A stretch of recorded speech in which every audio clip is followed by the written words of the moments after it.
ये सिर्फ लहरें नहीं हैं, ये वार्निंग है, ये चेतावनी है एक ऐसे सडन अटैक की जो बहुत ज़्यादा हार्मफुल होने वाला है। ये स्टोरी है प्लास्टिक ओशन की। आइए जानते हैं।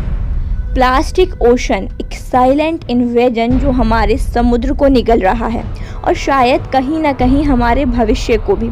आइए इस वीडियो में जानते हैं इस प्लास्टिक ओशन को थोड़ा और गहराई में।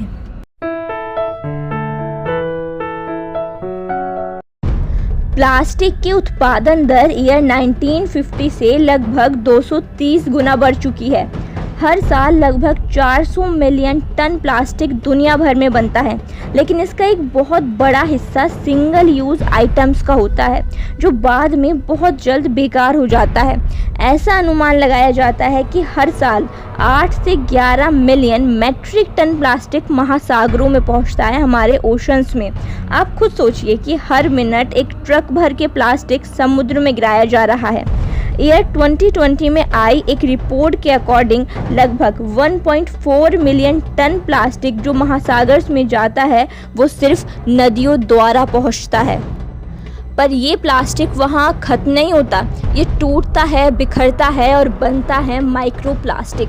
ये इतना छोटा, इतना सूक्ष्म होता है कि मछलियाँ इसको खाना समझ बैठती हैं और हर साल हज़ारों सी एनिमल्स, कछुए, whale, fishes etcetera and etcetera, इन सभी की मौत हो जाती है क्योंकि वो प्लास्टिक को भोजन समझ बैठते हैं या फिर उसमें उलझ कर मर जाते हैं। इसके बावजूद अगर कुछ सी एनिमल्स बच जाते हैं तो प्लास्टिक उनमें हमेशा के लिए रह जाता है क्योंकि प्लास्टिक कभी डिकम्पोज्ड नहीं होता।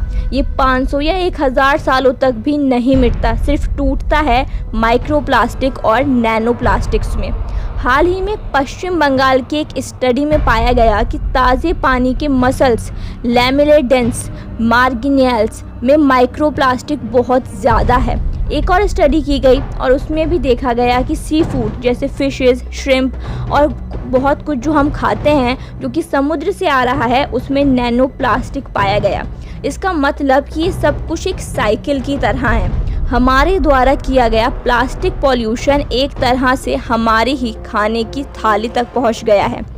केरल के 5 समुद्र तटों को सिर्फ 2 घंटे की सफाई में 9,519 किलोग्राम कचरा मिला, जिसमें अधिकांश क्या था? प्लास्टिक।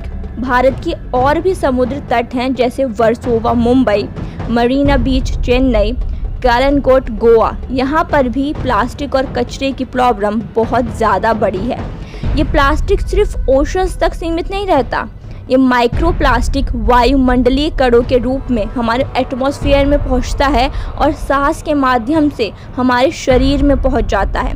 जैसे कि बोतल बंद पानी जो यूजुअली हम ट्रैवल्स में यूज़ करते हैं, उसमें भी पाया गया है प्रति लीटर पानी में सैकड़ों या फिर हज़ारों नैनो प्लास्टिक पार्टिकल्स हो सकते हैं।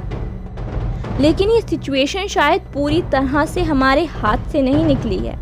दुनिया भर में और भारत में भी बहुत सी पहल की जा रही हैं, बहुत सारे कैंपेन चलाए जा रहे हैं, जैसे कि ब्लू फ्लैग सर्टिफिकेशन प्राप्त समुद्र तटों पर स्वच्छता और पर्यावरण स्थिरता को प्राथमिकता दी जाएगी।